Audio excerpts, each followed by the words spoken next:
नमस्कार मित्रांनो, DH mind ब्लॉगमध्ये तुमचे स्वागत आहे। आपण मागे पाहिलं की क्लाउड कॉम्प्युटिंगचे 4 प्रकार पडतात। आपण शॉर्ट्समध्ये पाहिलं software as a service, platform as a service, infrastructure as a service आणि सिक्युरिटी, हे 4 मेजर पार्ट्स पडतात। आपण त्यापैकी पाहतोय platform as a service. Platform as a service he second layer आहे क्लाउड कॉम्प्युटिंगची। नंतर तिला डेव्हलपर यूज करत असतो। डेव्हलपर त्याच्यावर रन, मॅनेज, त्याचे रन ॲप्लिकेशन्स करतो, मेंटेन इन्फ्रास्ट्रक्चर करत असतं। ही सर्व्हिस म्हणजेच जी सर्व्हिस आहे ती सर्व्हिस डेव्हलपरसाठी जे ॲप्लिकेशन प्रोव्हाइड करते त्याच्यासाठी जे स्टोरेज, मेंटेनन्स, सिक्युरिटी असे काही पार्ट्स लागत आहेत, कीज लागत आहेत, ते डेव्हलपरला त्याचं म्हणजे त्याला ते टेन्शन घेण्याचं काम नाही। ही जी प्लॅटफॉर्म आहे ते त्याला ते प्रोव्हाइड करून देतं आणि मेंटेनन्स सर्व काही हे सर्व्हिस इकडंच करून देत असतं। आणि डेव्हलपरसाठी तो एक प्लस पॉईंट होऊन जातो, कारण डेव्हलपर त्याच्या रायटिंग कोडवर फोकस करू शकतो आणि त्याचं काही रिसोर्सेस प्रोव्हाइड करत असतं ही सर्व्हिस। म्हणजे ही सर्व्हिस त्याच्यासाठी डेव्हलपमेंट करण्यासाठी रिसोर्सेस प्रोव्हाइड करते। नंतर डेव्हलपर त्याच्यात इमिडिएट होऊ शकतो, म्हणजे लगेच त्याला ॲक्सेस मिळू शकतो। नंतर ही service delivering development, management, security capabilities provide करत असते।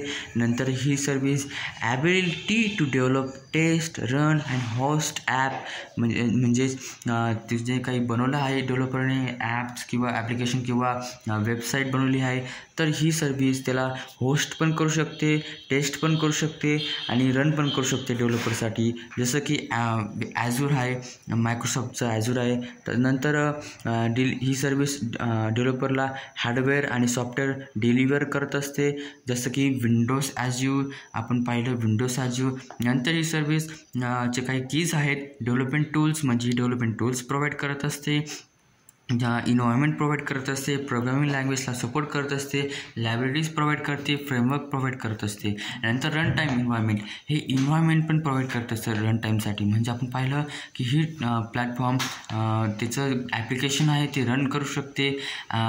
तसंच provide resources for run time, जसं की कम्प्युटिंग पॉवर, स्टोरेज, नेटवर्किंग।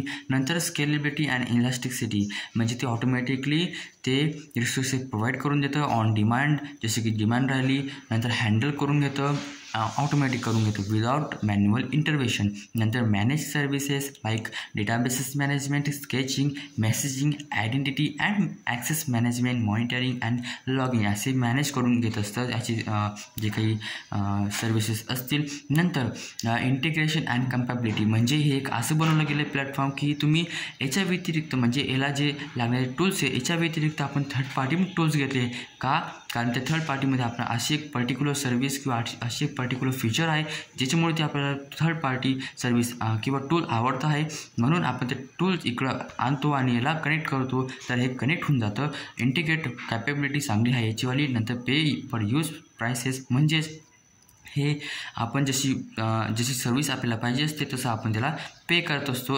बाकीच्या कंपोनेंटसारखं, जसं की इन्फ्रास्ट्रक्चरसारखं। नंतर आपला आहे कॉस्ट सेविंग, हे कॉस्ट आपले सेविंग करतं, जसं की आपल्याला हार्डवेअर आणि सॉफ्टवेअर आपल्याला बाय करायची गरज नाही, विकत घेण्याची गरज नाही, त्याला मेंटेन करायची गरज नाही, हे सर्व ते करून घेतं। आपल्याला ते फक्त पे करायची गरज असते ॲज युअर यूज। नंतर मेंटेनन्स आणि फ्री, म्हणजे हे मेंटेन त्याच्यात करून देतं, अपडेट करून देतं, पॅचेस मेंटेनन्स करून देतं प्लॅटफॉर्मला। नंतर developers don't have to maintain or patches or updates like. नंतर फ्लेक्झिबिलिटी, हे फ्लेक्झिबल आहे, सपोर्ट मल्टिपल लँग्वेज करतं, फ्रेमवर्क्सला पण सपोर्ट करत असतं। नंतर सिक्युरिटी प्रोव्हाइड करत असतं, रोबस्ट सिक्युरिटी प्रोव्हाइड करतं तुमच्या डेटाला, तुमच्या प्रोटेक्ट युअर ॲप्लिकेशन्सला, युअर डेटाला। इन्क्रिप्शन असतं, ऑथेंटिकेशन असतं लाईक मल्टिपल ऑथेंटिकेशन। नंतर रेग्युलर सिक्युरिटी अपडेट्स असतात त्या प्लॅटफॉर्ममध्ये, असं ते प्रोव्हाइड करत असतं। इथे आपण थांबू, पुढच्या भागात आपण इन्फ्रास्ट्रक्चर ॲज अ सर्व्हिस पाहूया। आणि जर तुम्हाला पाहायचं असेल तर माझ्या चॅनलला सबस्क्राईब करा, लाईक करा, शेअर करा। धन्यवाद।